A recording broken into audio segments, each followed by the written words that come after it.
America में पाकिस्तान की एक बार फिर बेइज्जती हुई जब उसके विदेश मंत्री बिलावल भुट्टो जरदारी को वहां से खाली हाथ लौटना पड़ा। अपनी यात्रा के दौरान बिलावल भुट्टो जरदारी एक हफ्ते तक अमेरिका में मौजूद रहे, लेकिन इसके बावजूद अमेरिका के विदेश मंत्री एंटनी ब्लिंकन ने उनसे मुलाकात नहीं की। चौंकाने वाली बात यह रही कि एंटनी ब्लिंकन अमेरिका में ही मौजूद थे। उन्होंने इस दौरान मध्य अमेरिकी देश पनामा के विदेश मंत्री से मुलाकात भी की, लेकिन जब पाकिस्तान के विदेश मंत्री से मिलने की बारी आई तो उन्होंने फोन पर बातचीत करके ही काम चला लिया। इस घटना को पाकिस्तान के कई पूर्व राजनयिकों ने अपने देश के लिए शर्मनाक बताया है। इसके साथ ही उन्होंने भारत के विदेश मंत्री एस जयशंकर से सीख लेने की नसीहत भी दे दी। इस बीच ओमान की राजधानी मस्कट में लगातार आसमान से पानी बरसने के बाद बाढ़ आ गई। वहां बीते कुछ हफ्ते से भारी बारिश हो रही है, जिसका नतीजा ये हुआ कि मस्कट के कई इलाके बाढ़ की चपेट में आ गए। जो तस्वीरें सामने आई उनमें सड़कों पर पानी ऐसे बहता दिखा जैसे कोई नदी हो। वहां के हालात इस कदर बिगड़ गए कि कई लोग रास्ते में फंस गए। जो जहां था वहां से टस से मस नहीं हो पाया, क्योंकि किसी की गाड़ी बंद हो गई तो किसी के लिए सड़कों पर बह रहे पानी के बीच से अपनी कार निकालना मुश्किल हो गया। बड़े बड़े ट्रक भी पानी की वजह से बीच रास्ते में फंसे नजर आए। इतना ही नहीं, लोगों के घरों के अंदर भी पानी भर गया। इस बाढ़ में कई लोग ऐसे फंसे कि उन्हें बचाने के लिए रेस्क्यू ऑपरेशन शुरू किया गया। बताया गया कि वहां 50 से ज्यादा लोगों की जान बचाई गई।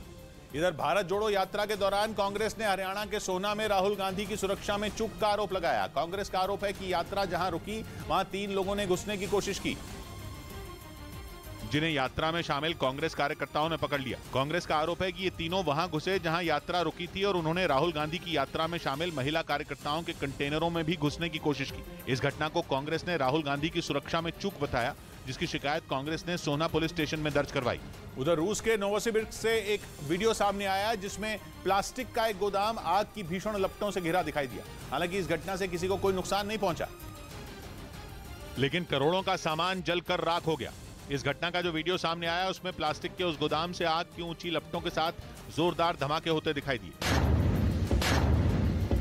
यही नहीं, आग इतनी भयानक थी कि उस गोदाम से काले धुएं का गुबार उठता नजर आया, जिसने देखते ही देखते पूरे इलाके को ढक लिया। घटना की जानकारी मिलने के बाद फायर ब्रिगेड की कई टीमें वहां पहुंच गईं, जिसके बाद आग बुझाने का काम शुरू किया गया। बताया गया कि जिस प्लास्टिक के गोदाम में आग लगी वो करीब 2000 स्क्वायर मीटर में बना था। इधर झारखंड में रामगढ़ से कांग्रेस विधायक ममता देवी की विधानसभा की सदस्यता रद्द कर दी गई। उन्हें 2016 के दंगा भड़काने और हत्या के मामले में दोषी पाया गया और इसी केस में कांग्रेस विधायक ममता देवी को 5 साल की सजा हुई। कानून में 2 साल से ज्यादा की सजा पर विधायक को अयोग्य घोषित करने का प्रावधान है। झारखंड में ममता देवी कांग्रेस की दूसरी ऐसी विधायक हैं जिनकी विधानसभा सदस्यता रद्द की गई। इस बीच ताइवान में जरूरी मिलिट्री सेवा का समय 4 महीने से बढ़ाकर 1 साल कर दिया गया। ताइवान में हर नागरिक को अपने देश की सेना में सेवा देना जरूरी है, जिस पर चीन से बढ़ते तनाव के बीच ताइवान की राष्ट्रपति ने बड़ा फैसला लिया और बताया कि ताइवान में जरूरी मिलिट्री सेवा के समय को 4 महीने से बढ़ाकर 1 साल कर दिया गया है। ये फैसला चीन की ताइवान में बढ़ती घुसपैठ की कोशिश को देखते हुए लिया गया। बीते दिनों चीन की ताइवान को लेकर लगातार बौखलाहट सामने आई। वो ताइवान को अपना क्षेत्र बताता आया है, जबकि ताइवान ने चीन के इस दावे को कभी नहीं माना। 3 दिन पहले ही चीन ने अपने 71 एयरक्राफ्ट ताइवान के एयर स्पेस में भेजे थे, जिनमें बड़ी संख्या में फाइटर जेट और ड्रोन शामिल बताए गए।